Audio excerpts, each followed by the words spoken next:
Hello, class 6 students. We have learned about latitudes and longitudes in part 1 and part 2 of chapter 2. हमने पढ़ा कि latitudes और longitudes दोनों ही हमें हेल्प करते हैं किसी भी जगह को अर्थ पे लोकेट करने के लिए। हमने साथ में पार्ट 2 के आखिर में यह भी पढ़ा कि लॉन्गिट्यूड जो है उसका कोई रिलेशन है टाइम के साथ। याद है आपको? तो चलिए देख लेते हैं उस वाले कॉन्सेप्ट को। Welcome to part 3 of chapter 2 और आज हम पढ़ने वाले हैं longitude and time. Sun rises in east and earth is spherical, ये हमको पता है। इसका मतलब यह है कि अगर कोई जगह अर्थ के ईस्टर्न साइड में होती है तो वहां पे सनराइज पहले दिखता है। हमको पता है कि सनराइज से शुरू होता है हमारा दिन, यानी कि ईस्टर्न साइड में चूंकि सनराइज पहले होता है वहां का दिन भी पहले शुरू होता है। वेस्टर्न साइड में उस वक्त भी रात होती है। फाइनली अर्थ रोटेट कर जाता है और वेस्टर्न साइड का जो प्लेस था, जो अभी तक जिसमें रात थी, वहां पर भी सनराइज हो जाता है और वहां पर भी उसका दिन शुरू हो जाता है। मगर जब तक वेस्टर्न साइड के इस प्लेस में दिन शुरू हुआ तब तक ईस्टर्न साइड के उस प्लेस में काफी दिन बीत चुका होता है। एक एग्जाम्पल लेते हैं, मैप ऑफ इंडिया को बहुत ध्यान से देखिए। आपको दिख गया Itanagar which is the capital of Arunachal Pradesh. अब चलिए देख लीजिए Gandhinagar which is the capital of Gujarat. Itanagar is on the eastern side, तो ऑब्वियसली वहां पे सनराइज पहले होता है। तो मान लेते हैं कि ईटानगर में सनराइज होता है सुबह 5 बजे। सुबह 5 बजे ईटानगर में सनराइज हो रहा है, मगर गांधीनगर चूंकि वो ईटानगर से वेस्ट की तरफ है, वहां पर अभी भी सनराइज नहीं हुआ है, यानी कि वहां पर अभी भी रात है।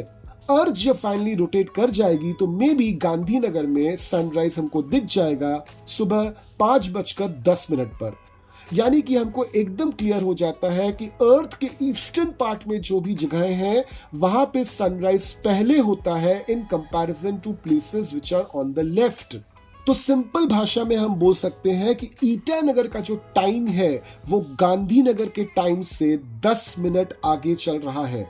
Now come to the prime meridian. याद है आपको, जब हमने पार्ट 2 में लॉन्गिट्यूड डिस्कस किया था तो हमने बोला था कि प्राइम मेरिडियन वो लॉन्गिट्यूड है जो British royal observatory which is in London उसके ऊपर से जाता है। इसको हम 0 डिग्री मानते हैं। कोई भी जगह जो प्राइम मेरिडियन से ईस्ट की तरफ है, यानी कि ईस्टर्न हेमिस्फीयर में है, वहां पे सनराइज पहले होता है, और कोई भी जगह जो प्राइम मेरिडियन के लेफ्ट की तरफ है या वेस्ट की तरफ है वहां पे सनराइज बाद में होता है। तो इससे हमको 2 चीजें बिल्कुल क्लियर हो जाती हैं। नंबर 1, ईस्टर्न हेमिस्फीयर का दिन वेस्टर्न हेमिस्फीयर से पहले शुरू होता है, और नंबर 2, लॉन्गिट्यूड का कहीं ना कहीं तो भी टाइम के साथ रिलेशन है। अर्थ रोटेट करती है 360 डिग्रीज इन 24 आवर्स, यानी कि 1 आवर में अर्थ का रोटेशन क्या होगा, कितना डिग्री होगा? तो 360/24 विच इज 15 डिग्री। अब 15 डिग्री अर्थ को रोटेट करने में लगता है 1 घंटा। 1 घंटा मतलब 60 मिनट्स। तो 1 डिग्री रोटेट करने में कितना लगता होगा?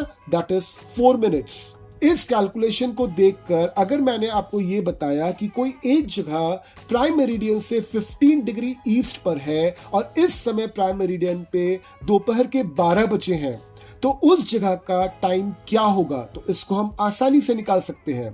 The time at that place would be equal to prime meridian पे कितना बजा है? 12 आवर्स प्लस, क्योंकि हम ईस्टर्न हेमिस्फीयर की बात कर रहे हैं यहां पे प्लस हो जाएगा, ब्रैकेट में 15, क्योंकि 15 डिग्री है और हर डिग्री कितने मिनट्स के बराबर है? 4 मिनट।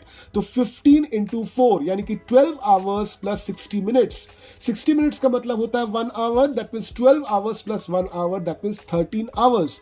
13 आवर्स का मतलब क्या होता है? 1 PM, यानी कि दोपहर के 12 बजे अगर है प्राइम मेरिडियन पे तो 15 डिग्री ईस्ट पर इसी समय कितने बजेंगे? 1 PM, 1 घंटा आगे चलेगा। ठीक उसी तरह से अगर मैंने आपको एक जगह बताई जो 15 डिग्री वेस्ट में है प्राइम मेरिडियन के, और प्राइम मेरिडियन में इस समय 12 बज रहे हैं दोपहर के, तो उस जगह का हम टाइम कैसे निकालेंगे? तो वही वाला कॉन्सेप्ट यूज कीजिए, is equal to 12 hours minus, क्यों माइनस यहां पे लगाया मैंने? क्योंकि टाइम माइनस हो जाता है अगर हम प्राइम मेरिडियन के वेस्ट में जाते हैं। तो -15 × 4, 15 × 4 वापस से 60 मिनट्स होता है। 60 मिनट्स मतलब 1 hour, that means 12 hours - 1 hour which is 11 hours. 11 hours का मतलब क्या? 11 AM, यानी कि दोपहर के 12 अगर बजे हैं प्राइम मेरिडियन पर, 15 डिग्री ईस्ट में टाइम होगा 1 PM, 15 डिग्री वेस्ट में टाइम होगा 11 AM। ये जो हमने कैलकुलेशन किया टाइम, इसको हम बोलते हैं local time of a place.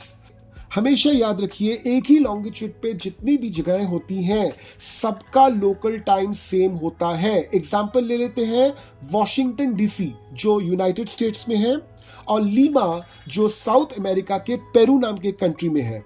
अब वॉशिंगटन DC जो है वो नॉर्दर्न हेमिस्फीयर में है, जबकि लीमा जो है वो सदर्न हेमिस्फीयर में है। मगर ये दोनों ही जगहें 77 डिग्रीज 3 मिनट्स वेस्ट लॉन्गिट्यूड पे फॉल करते हैं। तो इन दोनों जगहों का जो टाइम है, लोकल टाइम है, वो बिल्कुल सेम होगा। साथ में आपको ये भी रखना है याद कि सेम लॉन्गिट्यूड पे बहुत सारी जगहें हो सकती हैं, या फिर सेम लैटिट्यूड पे भी बहुत सारी जगहें हो सकती हैं, मगर अर्थ पे आपको कोई भी जगह ऐसी नहीं मिलेगी कि जिसके latitude as well as longitude का वैल्यू सेम है। अब इंडिया जो है वो वर्ल्ड की 7th लार्जेस्ट कंट्री है इन एरिया, तो ऑब्वियस सी बात है कि इंडिया के थ्रू बहुत सारे लॉन्गिट्यूड्स पास करते होंगे।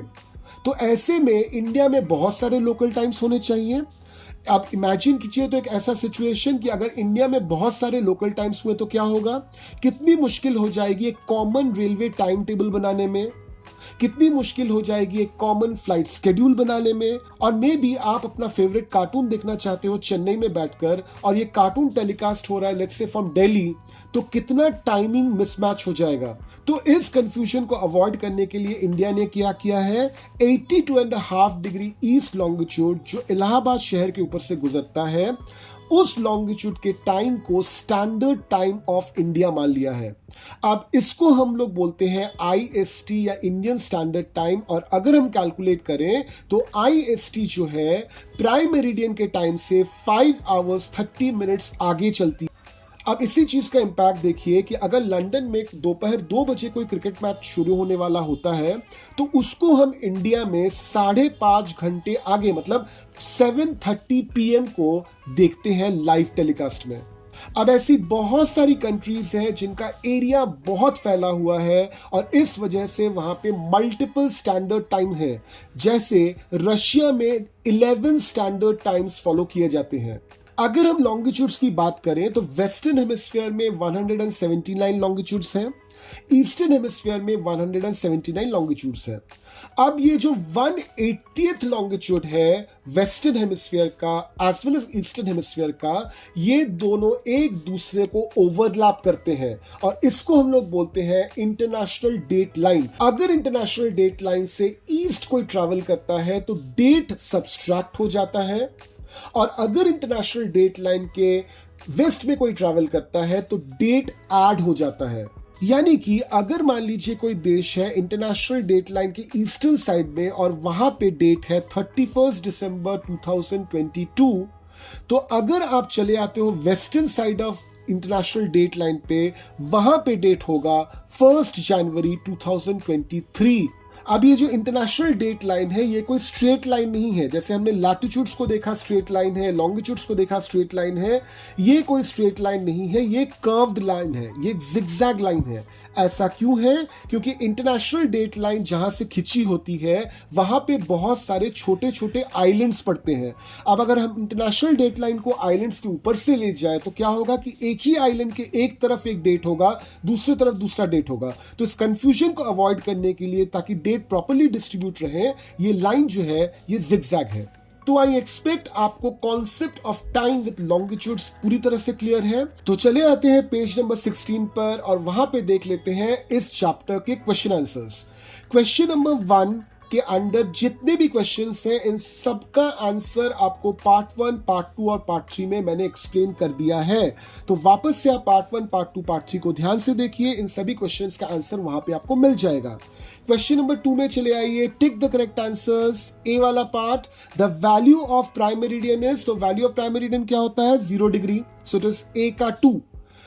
B, frigid zone lies near, तो कहां पे होता है frigid zone? Near the poles.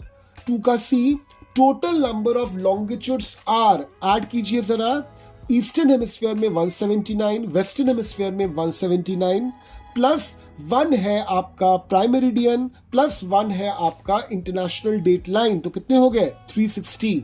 चले आते हैं 2 के डी में, Antarctic circle is located in, तो अंटार्कटिक सर्कल कहां पे है? Obviously it is in the southern hemisphere. 2 का E, grid is a network of, तो ग्रिड किस चीज का नेटवर्क होता है? Of latitudes and meridians of longitude, so it is E का 1। चले आते हैं क्वेश्चन नंबर 3 में, which is a fill in the blanks.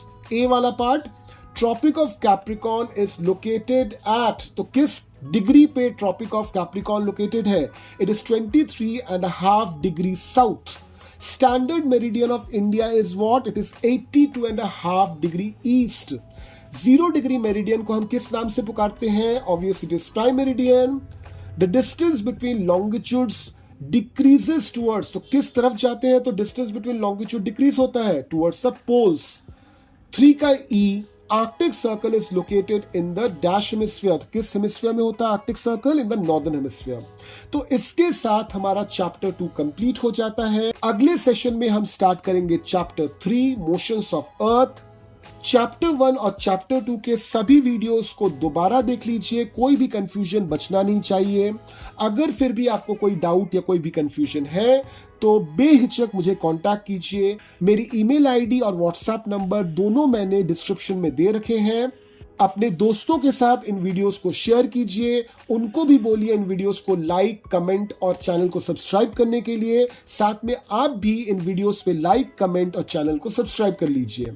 तो फिर मिलते हैं अगले सेशन में। Till then keep learning.